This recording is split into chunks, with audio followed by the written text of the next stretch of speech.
Portland.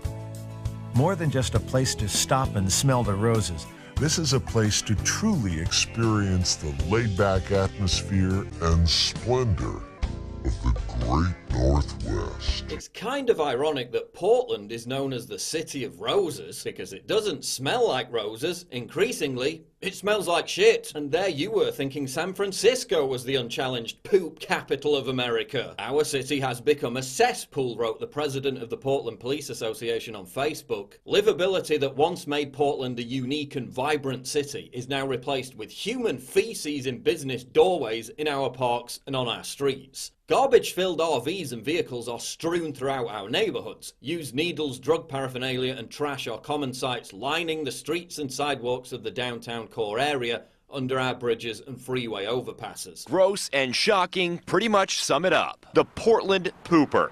Now we're showing his face, his rather confused face, for the first time. I think it's very Portland, and I'm not surprised at all. You just really don't know what to expect around here. People, they like to do their own thing. They kind of walk to the beat of their own drum. Because only in Portland could shitting in public be considered a respectable alternative lifestyle. They love the sight of feces so much in Portland. The city's graffiti provides a canvas for excrement too. But while Portland comes off second best against San Francisco for the title of America's epicenter of excrement, it's the clear winner when it comes to another equally disgusting category. Portland is the capital of polyamory. As The Guardian reports, in Portland, home to swingers clubs, the most strip bars per capita and annual porn festivals, it seems you can't throw a stone without finding a poly relationship. And here's a perfect example of Portland polyamory. Jerry married the love of his life, Heidi, and they had a child together. Years later, Heidi introduced Joe to the relationship.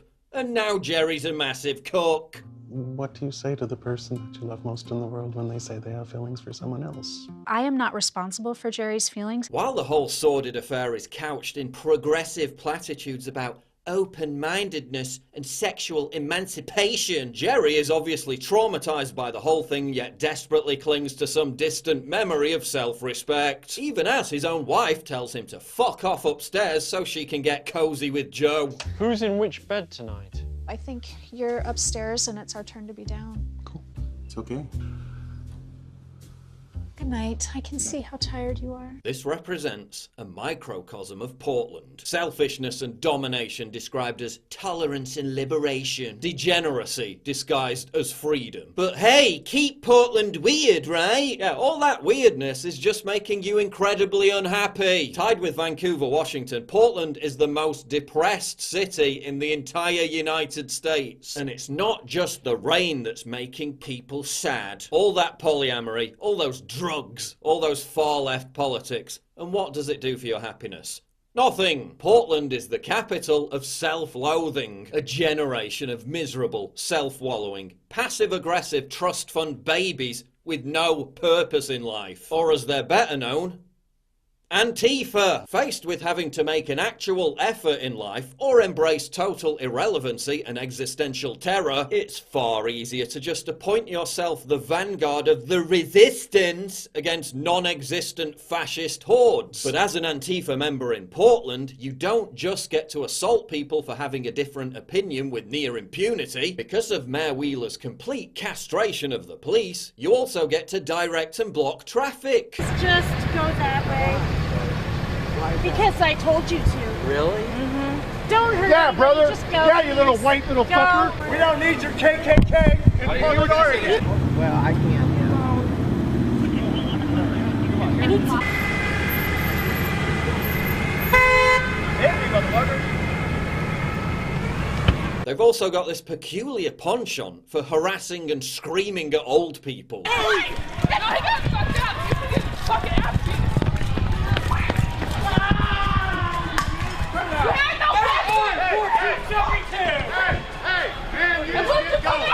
No, he needs to stay. He has to stay. Fuck out of here! Get his license plate. Go inside, old lady! She said nobody. Who owns the party? What else? You don't care. Nobody marched for me. We can What? But hey, if these were your Tinder profile pics, you'd probably be frustrated too. It seems clear that if you wish to commit a crime in Portland and want to get away with it, Just dress in black and say you're a leftist. With Mayor Ted Wheeler's blessing, the police will let you do whatever you want. As the president of the Portland Police Union, Darrell Turner, states, Portland has become one of the most politically violent cities in America. Lawlessness, aggression, and violence have replaced peaceful protests. You're a fucking traitor. And again, this is all the fault of Portland's soy boy mayor, Ted Wheeler, who has ordered police to stand down against Antifa terrorism time and time again. Despite Wheeler bending over backwards to accommodate Antifa, they still stormed a city council meeting demanding his resignation. Wheeler has also prevented the police from combating criminality amongst Portland's growing homeless population, preferring instead to lambast cops for profiling homeless people. We want to work in the communities, we want to help the communities, we need the resources to be able to do that. And when the mayor writes something about implicit bias and that we may be profiling homeless people, it really upsets us. It's insulting. Portland's homeless problem was exacerbated by the city's own stupidly naive, bleeding heart policy of instituting a no-turn-away policy at homeless shelters. This led to a deluge of homeless people from other cities and states turning up and demanding accommodation. Now, less than half the people who checked into Portland's homeless shelters are actually from Portland. Tech trendies driving up house prices also put more people on the streets. Homelessness in Portland and beyond seems to be more visible than ever. Residents are growing frustrated with the smell of urine, human feces and abandoned objects littering public spaces, and sometimes their own doorsteps. In certain places, there is the feeling that this is a fight being lost. Portland has so many homeless people now, someone even put up a joke Yelp page for Portland sidewalk camping. I love Portland sidewalk camping. For a dumpster diver, it's heaven. Seeing the tent cities everywhere with requisite tops and garbage is wonderful. Portland has become one great big dump.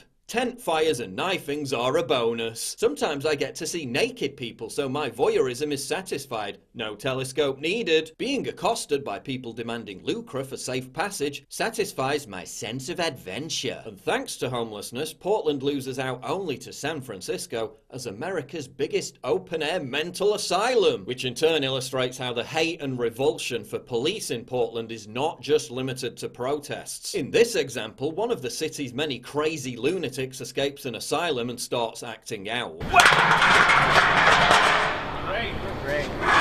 And to whom do Portland's rent-a-mob of weirdo miscreants immediately lend their support? The police who are trying to apprehend the crazy lunatic and keep the locals safe? No, they side with the crazy lunatic because of course they do. Do not treat this man unfairly. You do not need that weapon, sir. Sir, you do not need that weapon. It is a mental health crisis. Hey, we know who the fuck each and every one of you are. Don't you fucking touch that man. I don't care what you whisper. Hey, Your presence here is just don't. Yes, it is. No, especially you. Especially you. You and I. Do not fucking touch me. Back up, please. You already got a fucking lawsuit on you. You need to back off away from them. I just had enough of fucking with protesters. No. 14 years of mugshots. A Portland area man's eye-opening transformation. As his final incarnation, he should run for mayor. He'd probably win. He might face some stiff opposition from this person, though. Listing scum! Whereas this guy's overqualified for mayor and is thinking of running for governor of Oregon. And here's a future senator. Do not do this a mess. Oregon is so drug-addled, it grows more weed than it consumes, meaning Portland is crammed full of drooling idiots stoned out of their gourd. I mean, everybody here is high out of their mind. I mean, everybody. Every time I go somewhere, I see a crackhead, I see a hipster on weed, I see brothers on meth. Also, everyone's so obsessed with being an individual that their strained freakishness just becomes another uniform. Oh my god, guys, naked bike ride, so avant-garde, so edgy. Yeah, I don't want to see this naked. I don't think Portland's weird. Sorry, what? I don't think Portland's weird. I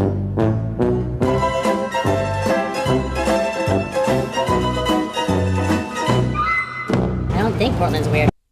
Okay then, Portland is so full of snowflakes that retailers responded to the election of Trump by declaring their stores safe spaces. Quite how the people with the kind of mental fragility that makes them unable to cope with the result of a democratic election are going to respond when the area's numerous active volcanoes begin popping off really makes you wonder. But hey, at least Portland is eco-friendly and civically responsible. They even provide beautiful public water fountains across the city, so heroin junkies can wash their needles. And she is drinking out of that too, and he just rinsed out a syringe in that water. Hell no. Progressive trendies in Portland just love refugees and migrants. The rally put on by Portland Racial Justice Congress focusing on speaking out against hateful rhetoric against refugees coming to the U.S., especially Muslims. Except if you're migrating from California, in which case they hate your fucking guts and put stickers up everywhere saying you're not welcome. Portland couple woke up to find hateful graffiti outside their home, telling them to move back to California. The couple woke up to find their car tagged with graffiti which read, "Go back to California and get out of PDX." Their Rose City home was also spray painted with hateful messages. Demands that we let in all of the refugees, but wants to stop people moving to Portland even though he's from Washington. So Portland, beautiful natural surroundings, but when it comes to the crux, it's not the place that defines a city, it's the people. And the people of Portland have turned it into a shit-stained, drug-soaked, degenerate, morose, despondent, perma-drizzle freak show. Capital of Antifa, capital of sexual deviancy, capital of depression. Another progressive utopia.